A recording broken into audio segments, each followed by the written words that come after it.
Est-ce que vous vous rappelez d'une fois où quelqu'un a frappé à la porte et vous n'avez pas répondu parce que vous n'aviez pas vraiment envie de répondre?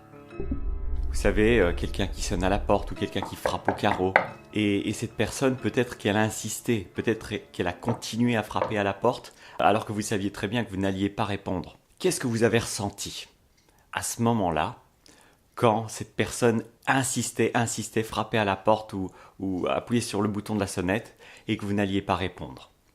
Comment vous vous sentiez à l'intérieur de vous? Quelle émotion est-ce que vous ressentiez?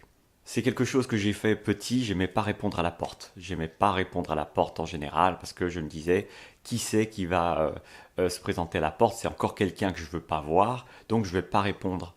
Je vais pas répondre, je vais pas répondre. Si on ne prend pas l'habitude d'aller répondre à la porte dès qu'il y a quelqu'un qui frappe ou dès qu'il y a quelqu'un qui toque, quelque part, c'est un petit peu le même rapport qu'on peut avoir avec nous-mêmes. C'est-à-dire, je m'explique. On a tous des besoins dans la vie. On a des besoins financiers, on a des besoins en amour, on a des besoins alimentaires. Quand on ne va pas les donner au corps, le corps, ce qu'il commence à faire, c'est il vient frapper à la porte de notre esprit pour nous dire: est-ce que tu n'aurais pas envie de manger un petit peu de légumes de temps en temps? Est-ce que tu n'aurais pas envie de faire un peu plus d'argent pour ne pas tout le temps être ric-rac en fin de mois? Et le fait de ne pas répondre à ces appels de l'esprit, c'est très stressant pour une partie en nous qui a vraiment besoin de bien s'alimenter, une partie en nous qui a besoin de faire plus d'argent, une partie en nous qui a besoin de ressentir de l'affection dans le couple, peut-être une partie en nous qui a besoin d'aller expérimenter avec plusieurs partenaires différents. Il y a des parties en nous qui ont des besoins. Et ces besoins physiologiques, si on ne va pas répondre à la porte de ces besoins quand ils viennent frapper à la fenêtre de notre esprit, il y a un conflit qui vient s'installer. Et ce conflit crée un stress latent, un stress qui démarre le matin et qui s'arrête le soir, un stress continu qui vient simplement du fait qu'on ne va pas répondre à la porte des besoins physiologiques de notre corps. Il n'y a pas que des besoins physiologiques, bien sûr, il y a aussi des besoins d'accomplissement, des besoins sociaux. C'est la pyramide de Maslow qui bien sûr, en parle. Le stress peut être simplement maîtrisé au quotidien si aujourd'hui, et c'est ce que je vais vous demander de faire pour terminer cette vidéo, si aujourd'hui vous vous posez la question: quelle est la chose que je peux faire que j'ai repoussée? Est-ce que c'est une partie en vous plutôt qui vous dit qu'elle n'aime pas son job et que ce serait quand même sympa si vous commenciez à faire une démarche de recherche d'emploi qui n'a pas de rapport avec votre quotidien actuellement, ou alors à poster une vidéo sur YouTube, une vidéo,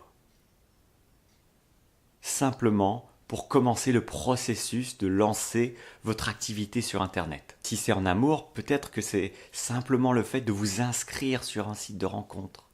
C'est tout, juste faire le processus d'inscription. Il y a une chose que vous pouvez faire aujourd'hui qui va doucement et simplement commencer à diminuer le stress lié à cette partie en vous qui tape à la porte, qui tape à la porte, qui tape à la porte. Et même si ça ne va pas tout résoudre, vous allez ressentir un soulagement.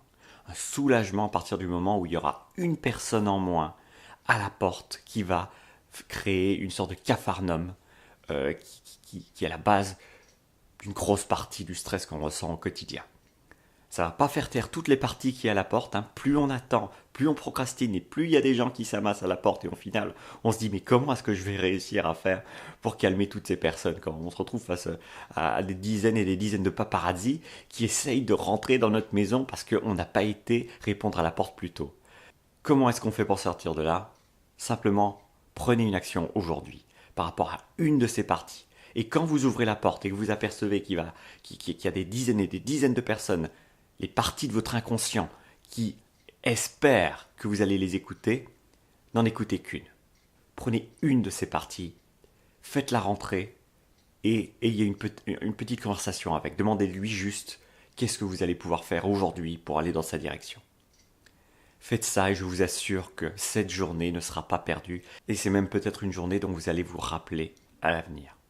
C'est une journée où vous allez vous réconcilier peu à peu avec la raison pour laquelle il y a une partie en vous qui n'est pas stressée.